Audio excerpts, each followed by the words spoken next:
बिस्मिल्लाहिर्रहमानिर्रहीम। अस्सलामु अलैकुम। वाक़या मेराज सूरत नजम में मुशाहिदात मेराज का ज़िक्र।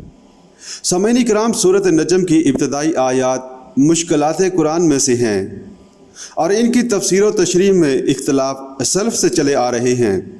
नबी अकरम सल्लल्लाहु अलैहि वसल्लम को जो मुशाहिदात कराए गए और जिनका ज़िक्र सूरत नजम की आयात 11 से 18 में आया है, इसका ज़िक्र करूँगा क्योंकि इन आयात का ताल्लुक तकरीबन तमाम मुफस्सरीन उलमाए उम्मत के नज़दीक वाक़या मेराज से है।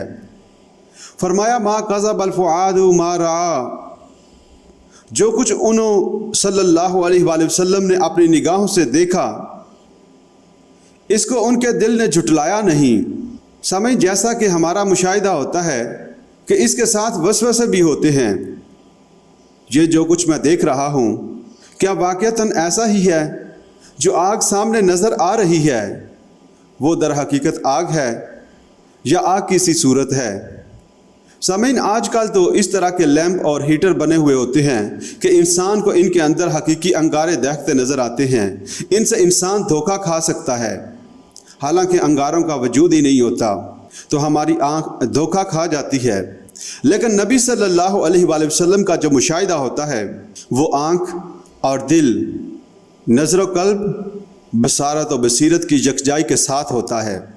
इसमें फ़र्क व तफावत और वसवसा नहीं होता। इसी हकीकत के इजहार के लिए नहायत फसाहत व बलागत और अजाज़ व इजाज़ के साथ फरमाया, मा कज़बल फ़ुआदु मा रआ। आगे फरमाया, अफ़तुमरूनहु अला मा यरा। लोगों, क्या तुम इन चीज़ों के बारे में इनसे झगड़ते हो जो वो देखते हैं? इन चीज़ों के बारे में तो झगड़ा हो सकता है जो कहीं से सुनी सुनाई हो, लेकिन तुम मोहम्मद सल्लल्लाहु अलैहि वसल्लम से इन चीज़ों के बारे में झगड़ रहे हो जो वो देखते हैं, चश्मे सर से और दिल की बसीरत से। वलक़द रआहु नज़लतन उख़रा, और वो उसे एक बार और भी देख चुका है। हमारे रसूल सल्लल्लाहु अलैहि वसल्लम का ये मुशाहिदा पहली बार नहीं हुआ, एक मरतबा पहले भी हो चुका है। मौजूदा मुशाहिदा इनको कहाँ हुआ? इंदा सिदरातिल मुंतहा, सिदरातुल मुंतहा के पास, इंदहा जन्नतुल मावा, इसी के पास जन्नत मावा है, वो जन्नत जिसका वादा किया गया है और जो अल्लाह के नेकोकार बंदों का ठिकाना बनेगी, जिसमें वो हमेशा रहेंगे, जिसके मुताल्लिक़ सूरत ज़मर में फरमाया गया, वक़ाल लहुम ख़ज़नतुहा सलामुन अलैकुम तिब्तुम फ़दख़ुलूहा ख़ालिदीन। और जन्नत के दारोगा इन नेकोकारों से कहेंगे कि सलामती हो तुम पर, तुम बहुत खुशबख्त रहे, दाखिल हो जाओ इस जन्नत में हमेशा हमेशा के लिए। यहाँ सामईन इकराम मेराज के मौका पर जन्नत के मुशाहिदात के जो अहवाल आए हैं, वो जन्नत वही तो है। इन आयात में इन अहवाल का ज़िक्र नहीं है। सिदरा अरबी ज़बान में बेरी के दरख्त को कहते हैं। लफ्ज़ मुंतहा इंतहा से बना है, जिसका मफ़हूम वो जगह और वो मुकाम है जहाँ जाकर कोई चीज़ ख़त्म हो जाए। ये सिदरातुल मुंतहा क्या है, इसका समझना हमारे लिए मुमकिन नहीं। सामईन, कुरान मजीद ने यहाँ ऐसा अंदाज़ इख्तियार किया है कि हर शख्स इस असलूब से ये जान ले कि ये मेरे फ़हम से बाला तर है। ये मुंतहा किस एतबार से है, अब इसको समझना चाहिए। ये इस एतबार से मुंतहा है कि यहाँ से आगे मखलूक का गुज़र नहीं है। ये इंतहा है, यहाँ से आगे हज़रत जिब्राईल अलैहिस्सलाम भी नहीं जा सकते। और सामईन, जैसा कि इससे आगे जाने का कहीं मोहम्मद रसूलुल्लाह सल्लल्लाहु अलैहि वसल्लम का भी ज़िक्र नहीं है। ये सिर्फ़ हमारी शायरी में है कि हज़ूर सल्लल्लाहु अलैहि वसल्लम इससे भी आगे गुज़र गए, लेकिन इसका कुरान मजीद और अहादीस शरीफ में कहीं ज़िक्र नहीं है। नबी अकरम सल्लल्लाहु अलैहि वसल्लम भी यहीं तक गए हैं। ये बात भी ज़हन में रखिए कि इस बारे में भी वजाहत आई है कि वही इलाही भी यहाँ नाज़िल होती है और यहाँ से फरिश्ते ले लेते हैं।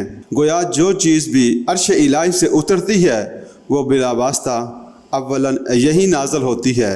इससे आगे वो हरीम किबरिया है, जिसमें मखलूक का दाखिला मुमकिन नहीं।